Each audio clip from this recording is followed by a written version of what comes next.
하나님의 말씀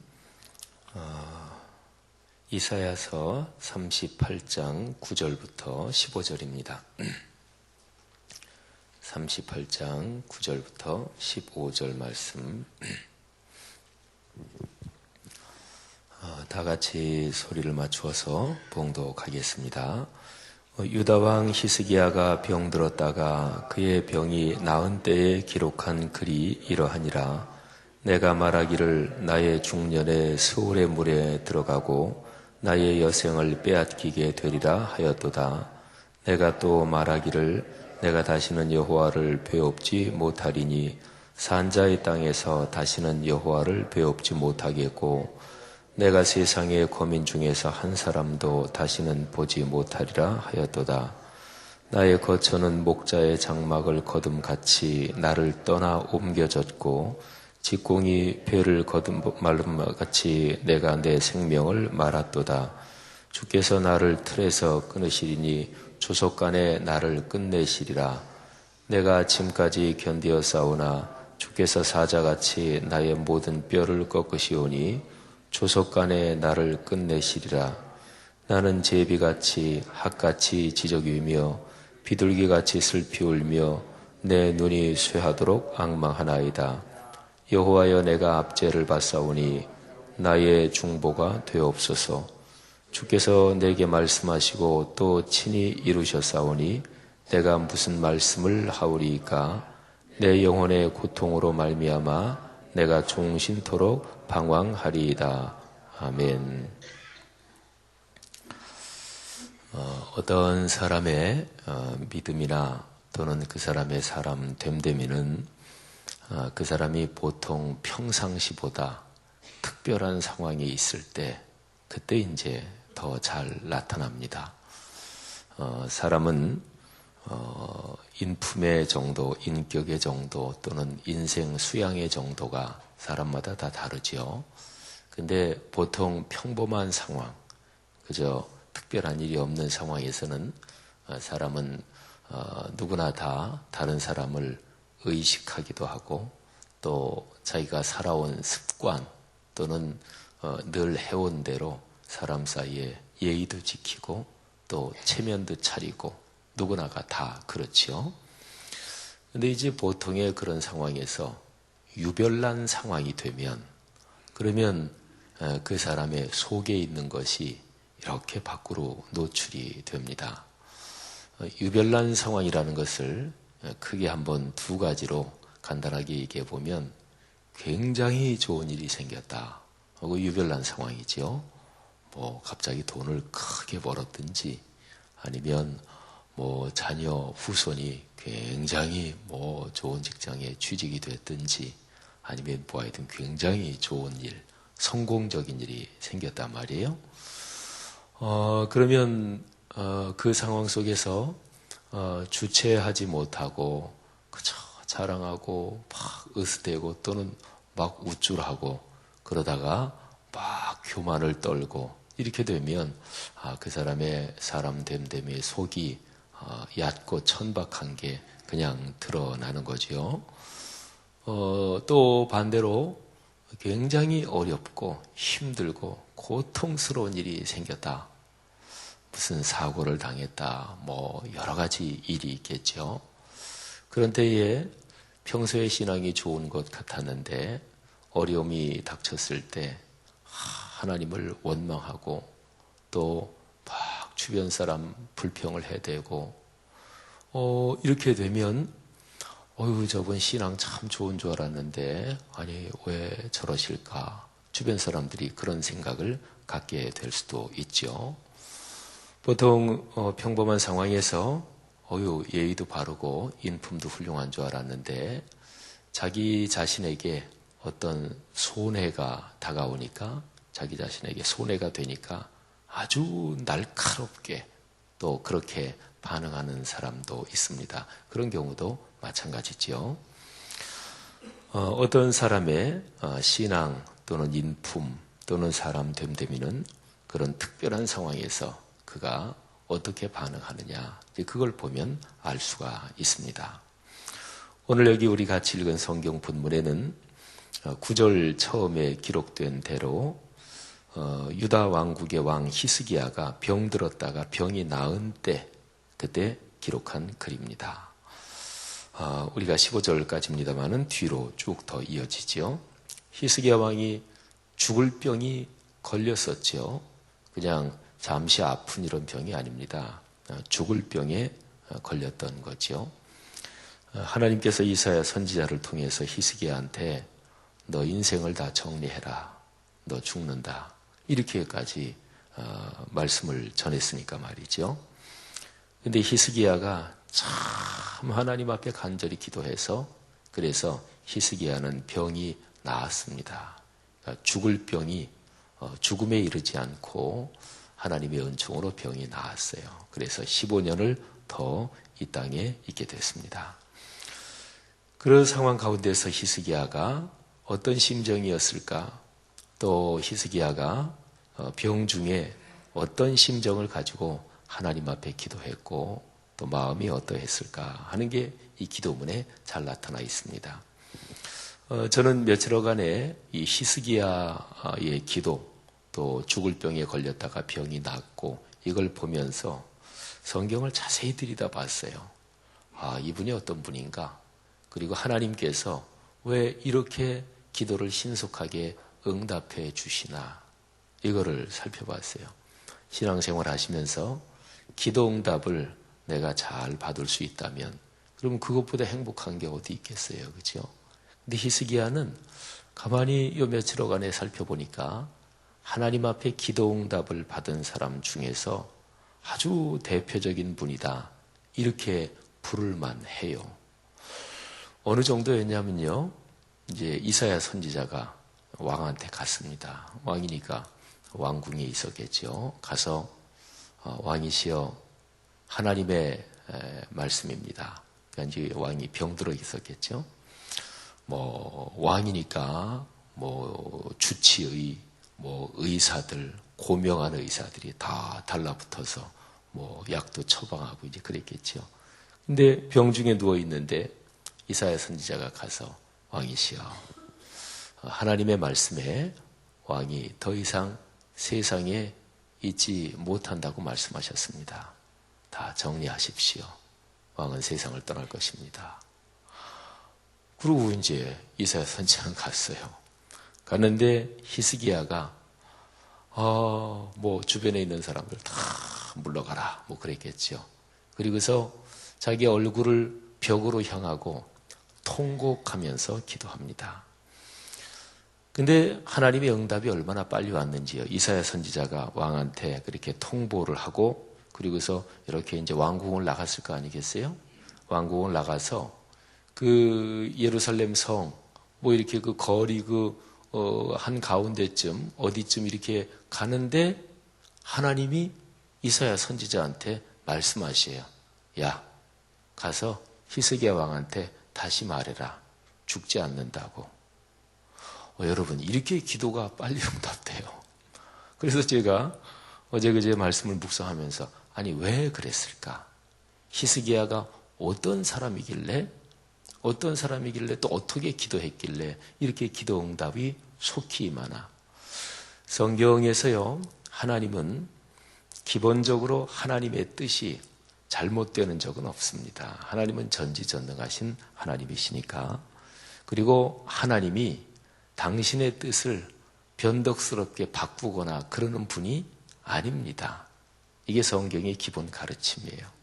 근데 성경을 가만히 보면은요, 하나님이 그분이 변덕스럽다 이렇게까지 볼 사항은 아니지만 하나님 이렇게 하신다고 해놓고 이렇게 바꾸셨네 그러는 본문이 성경에 가끔 있어요.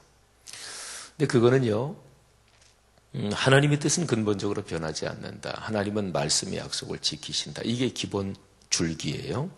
근데 조금 전에 말씀드린 것처럼 그런 경우는 하나님의 은혜와 은총이 크다. 요 초점을 보고 그 구절을 이해하시면 돼요. 근데 어쨌든 하나님 조금 전에 히스기야 너 이제 세상 떠난다. 그렇게 말씀을 주셔놓고 그리고 그 말씀을 전한 이사야 선지자가 왕궁에서 말씀을 전하고 이렇게 해서 저작거리로 이렇게 걸어오는데 하나님의 말씀이 금방 야 이사야 가서 안 죽는다고 얘기해라. 15년 더 산다고 얘기해라. 무슨 일이 일어났던 걸까요? 히스기야가 얼굴을 벽으로 향하고 기도했지요. 어떻게 기도했던 걸까요? 하나님은 어떻게 기도하는 사람에게 이렇게 기도를 신속히 응답해 주실까요? 히스기야는 어떤 사람이었을까요? 하나님은 어떤 사람에게 이렇게 신속히 기도를 응답해 주실까요? 그 생각이 들어서 제가 성경을 찬찬히 살펴봤습니다. 그리고 히스기야가 병들었다, 죽을 병이 걸렸는데 다시 병이 나은 그게 열왕기 하에도 나오고 그러거든요. 그쪽 본문도 찾아봤어요. 꼼꼼하게 살펴봤어요. 여러 가지가 있더라고요. 그 중에서 제가 두 가지만 말씀드립니다. 하나는 오늘 우리가 같이 읽은 이 말씀이고 또 하나는 열왕기 하, 이제 거기에서 이렇게 제가 한번 살펴보겠습니다. 오늘 이 말씀에서는 14절 말씀에 아주 중요한 말씀이 있어요. 나는 제비같이 학같이 지저귀며 비둘기같이 슬피 울리며 내 눈이 쇠하도록 앙망하나이다. 여호와여 내가 압제를 받사오니 나의 중보가 되옵소서. 15절 보니까 주께서 내게 말씀하시고 또 친히 이루셨사오니 내가 무슨 말씀하리이까. 내 영혼이 고통으로 말미암아 내가 종신토록 방황하리이다. 여러분 여기 14절 15절 2절에 보면 히스기야가 인간의 한계, 하나님이 이미 결정하시고 실행하시는 일에 대해서 자기는 어쩔 수 없다. 주님께서 결정하시고 말씀하시고 또 진행하시는데 제가 무슨 말씀을 하오리이까. 제 생명이 이 세상에서 끝난다 그래도 제가 뭐 어찌하겠습니까. 그 위에 12절 13절에 보면 또 조속간에 나를 끝내시리이다. 그 표현이 두 번이나 나와요. 내가 아침까지 열심히 악착같이 견디었는데 13절 그런데 주님께서 사자같이 나의 모든 뼈를 꺾으셨습니다. 조속간에 나를 끝내실 것입니다. 히스기야가 근본적으로 성경의 다른 하나님의 사람들도 마찬가지인데 고통과 어려움이 올 때 누가 나를 그런다, 나를 미워하는 사람이 누가 나를 그런다 이렇게 생각하지 마시고 하나님께로부터 그 어려움이 온다. 이게 사실은 근원적인 것입니다. 히스기야는 그런 생각을 가지고 있었어요. 영적으로 제대로 보고 있는 거지요. 하나님이 나를 치신다. 이런 생각을 가지고 있는 거지요. 근데 그런 가운데 히스기야가 무엇을 했는가? 여기 14절 뒤에 부분에 보니까 앙망했습니다. 앙망하다. 한자어인데요. 우리 순 한글로 얘기하면 우러른다 그런 거예요. 윤동주 시인의 시 중에서 그런 게 있지요. 내가 하늘을 우러러 한 점 부끄러움이 없기를. 하늘을 우러른다. 이거는 신적인 존재를 바라보며 경외의 마음으로 바라보는 거. 그거를 우러러 본다, 우러른다 이렇게 얘기해요. 그게 앙망한다는 뜻이에요. 하나님이 나를 치고 계신데 하나님이 나를 매를 때리고 계신데 그럼에도 불구하고 하나님을 우러르는 거예요. 여러분 이게 중요합니다. 그러니까 신앙이라는 것은 근본적으로 하나님과의 관계지 사람과의 관계가 아닙니다. 그런데 현실적으로 보면 신앙생활이라는 게 우선 급한 게 사람과의 관계예요. 여러분 저같이 이제 안수를 받고 목회하는 목사는 신학교에서 배울 때는 말하자면 정석을 배우는 거예요. 바둑 두는 데도 정석이 있지요. 또 무슨 운동 배울 때도 정식 폼이 있잖아요. 그러니까 우리가 신학교에서 배울 때는 정석을 배워요. 성경적으로 신학교에서 배우는 것은 근본적으로 성경을 배우는 거예요. 하나님의 거룩한 말씀 여기에서 근거를 두고 여기에 근거를 두고 뭐 구약신학, 신약학, 조직신학, 교회사 이런 거를 다 배우는 거예요. 또 실천신학, 목회학 뭐 이런 것들을 설교학도 배우고 기독교 교육에 대해서도 배우고 상담에 대해서도 배우고 근데 근본적인 거는 성경이에요. 그러니까 정석을 배워요. 그런데 현실적으로 목회 현장에 나와서 쭉 목회하다 보면 그 정석보다 여러 가지 상황을 더 자꾸만 생각하게 돼요. 정석은 뭐냐? 그는 근본적으로 목회는 하나님의 말씀에 따르는 거, 하나님의 명령에 따르는 거, 이게 목회라는 거지요. 그게 사역이에요. 그게 목사의 길이에요. 이게 정석이에요. 근데 사역 현장에 나와서 쭉 사역을 하다 보면 현실적으로는 인간관계가 더 먼저 다가와요. 그래서 이 사람 생각도 하고 저 사람 생각도 하고, 그래서 하나님의 말씀을 전하는데 정석대로 가장 잘 전할 사람, 그러면 신학교 바로 졸업하고 전임 전도사로 일하기 시작한 그런 분이 제일 정석으로 전해요. 근데 성도들한테는 그런 분의 설교가 은혜가 되기보다 역시 목회를 오래 하고 경험이 많고 노련한 분의 설교가 은혜가 더 되는 경우가 많아요. 왜냐하면 노련한 분은 성도들의 마음, 가려운 데를 긁어주거든요. 심지어 좀 더 안 좋게 되면 비위를 맞춰주거든요. 그러니까 우선 기분이 좋거든요.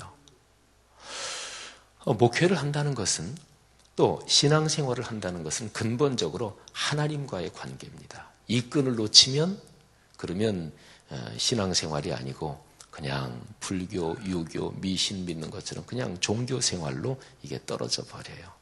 성도님들이든 목회자든 다 마찬가지예요. 하나님과의 관계, 이 끈을 놓으면 안 돼요.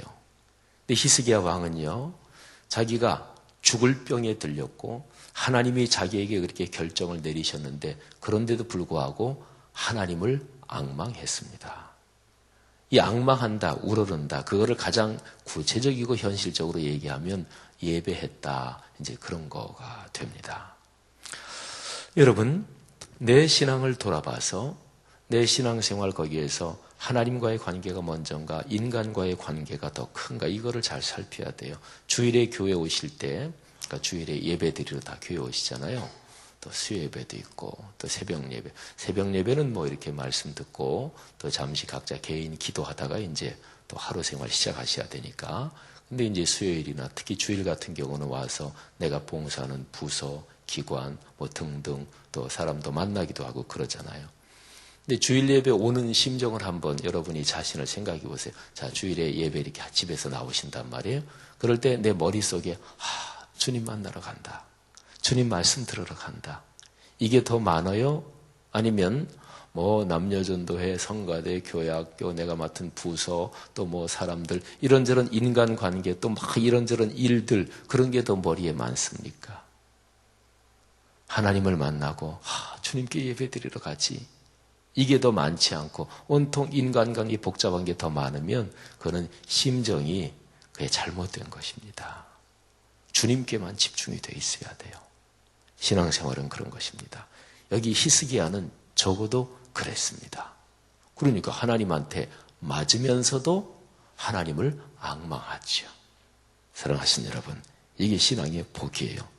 그렇게 되면 하나님이 기도를 참으로 감동적으로 응답해 주십니다.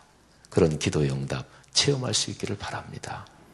그건 한번 여러분이 입장을 바꿔놓고 생각해 보세요. 그건 고도의 신학 지식도 아니고 아주 깊이 연구해야 아는 성경 지식도 아닙니다.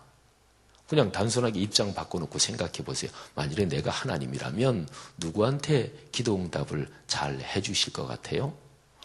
나한테는 별로 관심도 없고 나한테 예배하고 내 말씀에 귀 기울이고 이거 별로 관심도 않고 그저 자기들끼리 인간관계에만 그저 온통 신경을 쓰고 예배 드리는 것도 나한테 예배 드리는 게 아니고 자기들 인간관계에서 예배에서 어떤 순서를 맡았느니 뭐 누가 뭐 하느니 그거 그냥 인간관계 체면 생각하고, 그러니까 하나님 편에서 가만히 이렇게 보면 아유 너희들끼리 잘 논다 그러실 거 아니겠어요, 그죠? 사랑하신 여러분, 신앙의 중심을 놓치면 안 돼요. 하나님, 그분이 신앙의 중심이에요. 늘 하나님을 앙망해야 됩니다. 두 가지를 말씀드리려고 그러는데 시간이 거의 다 돼서 한 가지는 간략하게만 말씀드리면, 여기 이제 그 이사야서하고 열왕기서하를 가만히 살펴보면 이사야가 히스기야가 하나님한테 이렇게 얘기해요.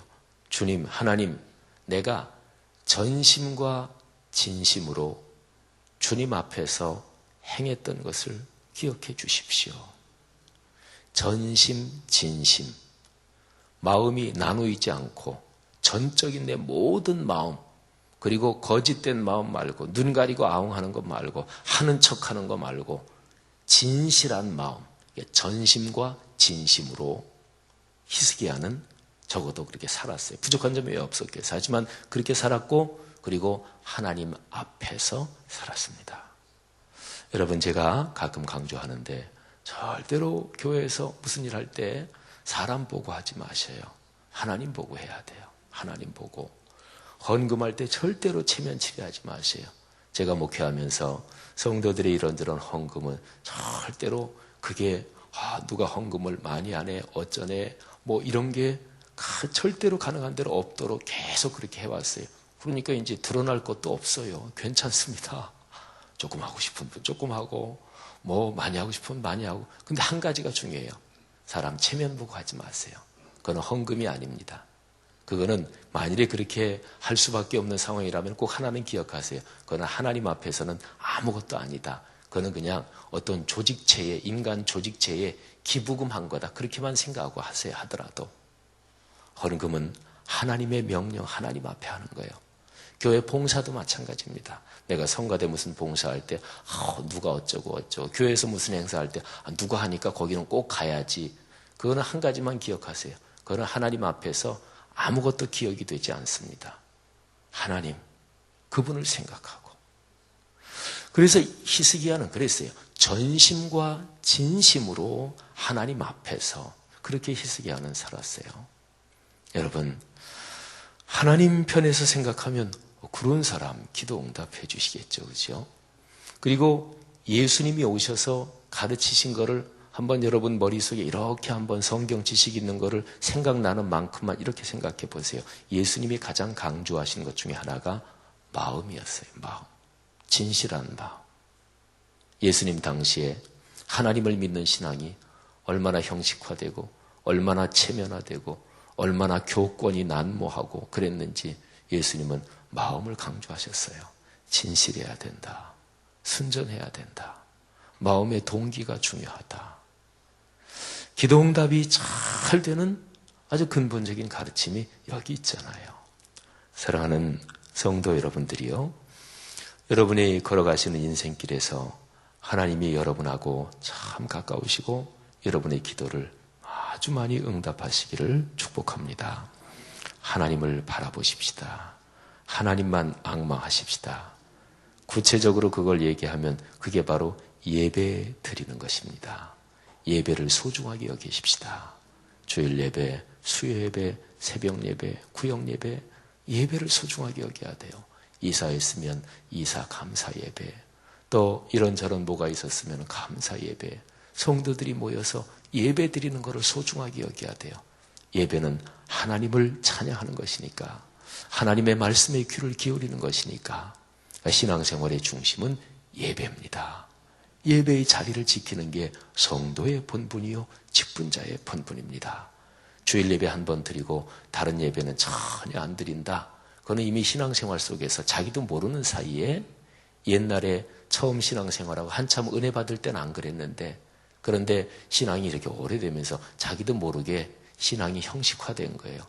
예배가 중요하고 예배가 귀하고 예배가 생명 같고 예배에 하나님의 축복이 걸려있다는 게 성경에 무수하게 많이 기록되어 있는데 그리고 강단에서 선포되는 말씀이 직접 간접으로 그런 게 이렇게 저렇게 전해질 텐데 그런데 신앙생활은 이미 내 습관이 굳어져 버린 거예요.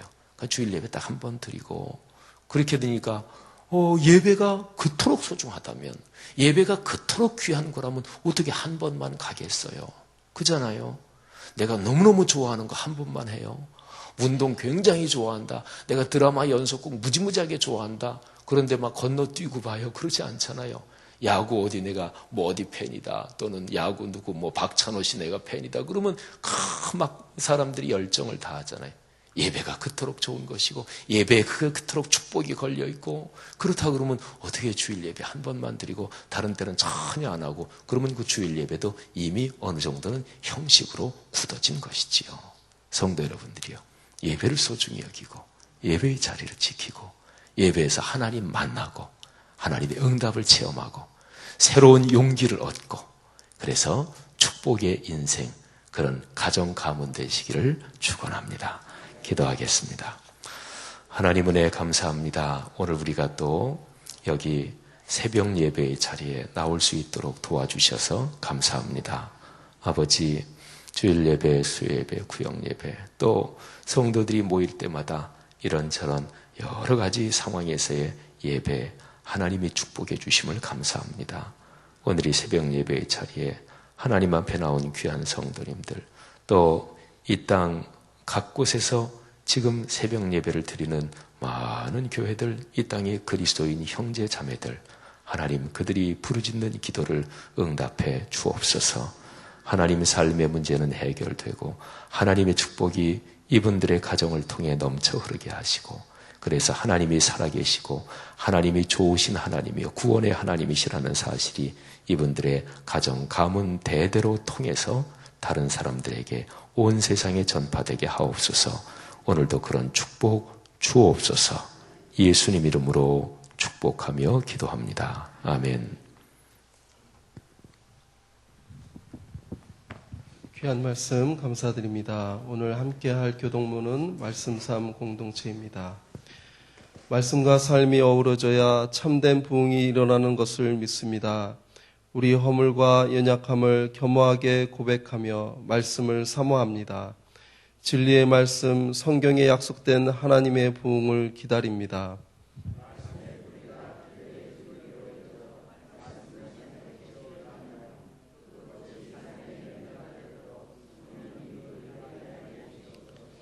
삼위일체 하나님의 임재와 현존으로 사랑의 음성을 들려주옵소서. 주님, 우리 공동체의 비전을 굳센 믿음으로 거듭하여 선포합니다. 하나님 말씀의 거룩한 리더십으로 그리스도인의 삶과 세계를 변화시킨다. 아멘. 주님이 가르쳐 주신 기도하겠습니다. 하늘에 계신 우리 아버지, 아버지의 이름을 거룩하게 하시며 아버지의 나라가 오게 하시며 아버지의 뜻이 하늘에서와 같이 땅에서도 이루어지게 하소서. 오늘 우리에게 일용할 양식을 주시고 우리가 우리에게 잘못한 사람을 용서하여 준 것 같이 우리 죄를 용서하여 주시고 우리를 시험에 빠지지 않게 하시고 악에서 구하소서. 나라와 권능과 영광이 영원히 아버지의 것입니다. 아멘. 지금 들은 말씀이 내 삶으로 이어지게 하옵소서. 주일에 봉헌된 전도 대상자마다 주님을 영접하는 은혜가 있게 하여 주시옵소서. 말씀 삼운동 온 세계 선교를 축복하셔서 하나님의 나라가 확장되게 하소서. 교구 대신방을 축복하셔서 가정마다 문제가 해결되며 말씀의 은혜가 넘치게 하옵소서. 여름 아울리치 사역에 많은 열매를 주옵소서. 두 가지 장례 광고 드리겠습니다. 고 이동재 성도 전희숙 집사님 남편이십니다. 한양대 장례식장 발인 예배 조금 후 6시 30분에 드리도록 하겠습니다. 6시 10분에 교회에서 출발합니다.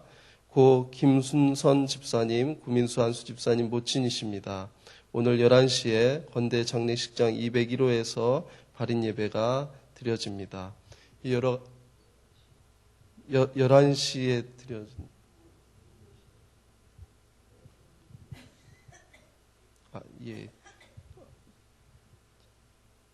7시가 맞는 것 같습니다. 어제 11시에 드렸던 것 같습니다. 7시로 하시고 자세한 것은 구정현 전도사님께 문의해 주시면 감사하겠습니다. 여러 가지 기도 제목과 각자 가지고 나오신 기도 제목 알려주신 후 돌아가도록 하겠습니다. 기도하겠습니다. 살아계셔서 역사하시는 주님, 주님의 은혜와 사랑 감사합니다. 오늘 귀한 말씀 우리에게 허락해 주셔서 하나님 말씀 가운데 히스기야 왕이 하나님께 그렇게 응답받은 것처럼 우리가 간절한 마음으로 주님 앞에 나와서 기도합니다. 하나님 함께하여 주시옵소서. 주님의 거룩한 영이 우리와 함께하여 주시어서 우리의 삶에서 주님 앞에서 또한 우리가 간구하는 것들이 응답되어질 수 있도록 주님 축복하여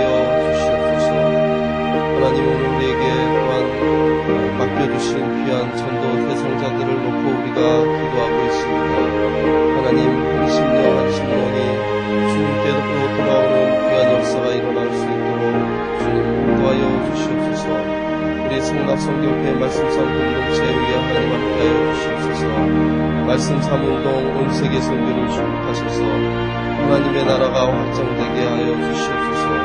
교구 대신방을 축복하셔서 가정마다 문제가 해결되며 말씀의 은혜가 넘치게 하여 주시옵소서. 여름아우리치 사역을 주님 축복하여 주시고 그 사역을 통하여 많은 열매를 허락하여 주시옵소서. 고 이동재 성도와 또한 고 김순선 집사님 위로와 그 가정을 위로하시고 또한 장례의 절차에도 하나님 은혜 허락하여 주시옵소서. 사랑하는 성도들 이 시간에 여러가지 가지고 나온 기도제목이 있을 줄 압니다. 하나님 히스기야 왕처럼 하나님께 즉각적으로 응답받는 기도제목 되게 주님 인도하여 주시고